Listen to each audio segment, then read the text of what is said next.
waaw man sama métit lu mooy léeg-léeg ni ñuy titré ay nit ñëw fi laaj la poser la ay question nga tontu waaw ñu dem bind Oustaz Oumar Sall attaque nangam xam nga laaj nga ma nga tudd tur nga laajaat ma tudd ma tontu yem ci tontu bi loolu nit ki mën na ko bind mën nañ ko déglu mais bu fekkee nag léegi nit ñi titre yi la ñuy jaayee seen vie yi aussi léegi da ngay gis ne nit ki day def titre bu tax nit ki am intérêt pour dem seetaan ko mais loolu ñeneen ñi ci ginnaaw duñu ko xam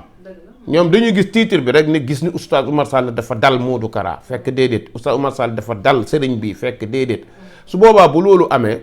ñi koy def day sabab ñun ëllëg buñ ñu laajee dañuy bañ moo tax bi nga waxee laa ne ñu bëri ñu ngi may demandé man leen non parce que bu fekkee da nga ma bëgg a poser question ci wàllu diina ma tontu ba pare nga dem titre ko neneen su boobaa loolu dootuma ko mën a nangu incha allah kon nag maa ngi wax yi borom site yeeg ñu demee noonu nañu moytu yenn titre yi nga xamante ne dafay indi nit problème nit ki li mu wax mën nga cee titre mais bu dul loolu mën nga moytu lu mel noonu incha allah. dëgg la am na solo mais bi ñu jubluwee ci seen Modou Kara boobu nga wax dañoo gis ni dafa wax jaxal ñëpp teg seen bët. te carrément mu ne moom.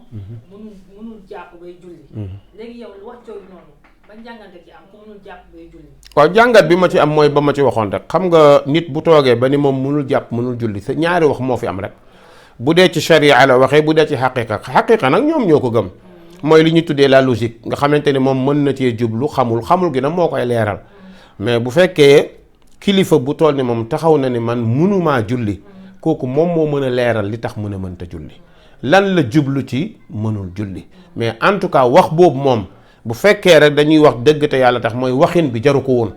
ndax ni mu ko waxee mën na ko waxee tuutil ko fekk mu nekk lu ngand yàq lu bari kon su boobaa moom moo mën a leeral lu mel noonu waaye man gisuma ni moom waroon na waxee noonu en tant que borom xam-xam en tant que nitu diine nga xamante ne ci diine këru diine la bokk waru woon waxee noonu rafetul dëgg-dëgg incha allah man rafetlu ma ko bokk. d'accord mais bon lan la yàlla was loolu noonu koo xamante mënul julli mënul jàpp mënul woor lan la yàlla was loolu noonu la. ki mënul julli te fekk xamul ni ñuy jullee xam nga julli dafa doy waar yàlla daf koo waral ci bépp mukallaf bu am xel kon julli ñi muy wàcc mooy ku dof moom julli waru ko ndax amul xel ku majeurul mën naa julli waaye julli waru ko ku nekkul jullit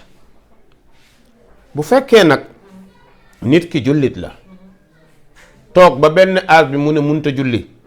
su boobaa dañuy jàpp ni kii kat ku sàggan la wala ku sàgganee lii la su fekkee nag léegi wax ja moom daf caa jublu tuutil na lu ko gën a rëy ndax islaam moo ko gën a rëy su fekkee daf caa jublu soofantal